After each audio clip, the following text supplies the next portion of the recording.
बनावट नोटा चलनात आणण्याच्या स्थितीत बाळगल्याप्रकरणी महबूब उर्फ अब्दुल रशीद बागवान वय वर्ष 35, शहानवाज अब्दुल वाहब शेख वय वर्ष 31, साहिर अब्दुल अजीज चालार वय वर्ष 33, सर्व राहणार सोलापूर या सर्व आरोपींची गुन्हा साबित न झाल्याने जिल्हा व सत्र न्यायाधीश R.N. पांढरे यांनी निर्दोष मुक्तता केली।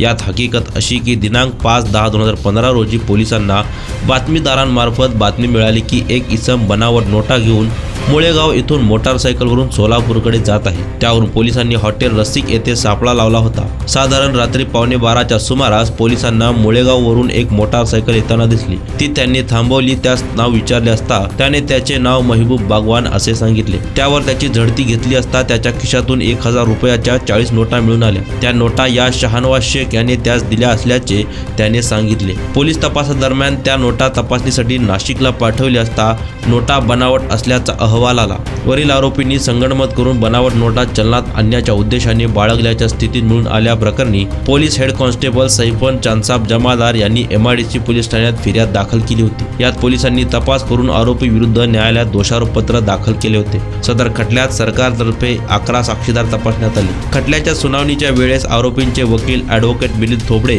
यांनी आपल्या युक्तिवादात बनावट नोटा या आरोपीच्या ताब्यातून जप्त झाल्या असल्याबाबतचा पुरावा सरकार पक्षाकडून साबित झाला नाही। त्यामुळे आरोपींनी बनावट नोटा या चलनात आणण्यासाठी बाळगल्या असे म्हणता येणार नाही असा युक्तिवाद मांडला। त्यावरून न्यायाधीशांनी सर्व आरोपींची निर्दोष मुक्तता केली। यात आरोपीतर्फे advocate Milind Thobde, advocate Suryavanshi, advocate Datta Gund, advocate Nishant Londhe तर सरकारतर्फे ॲडव्होकेट SS क्यातम यांनी काम पाहिले।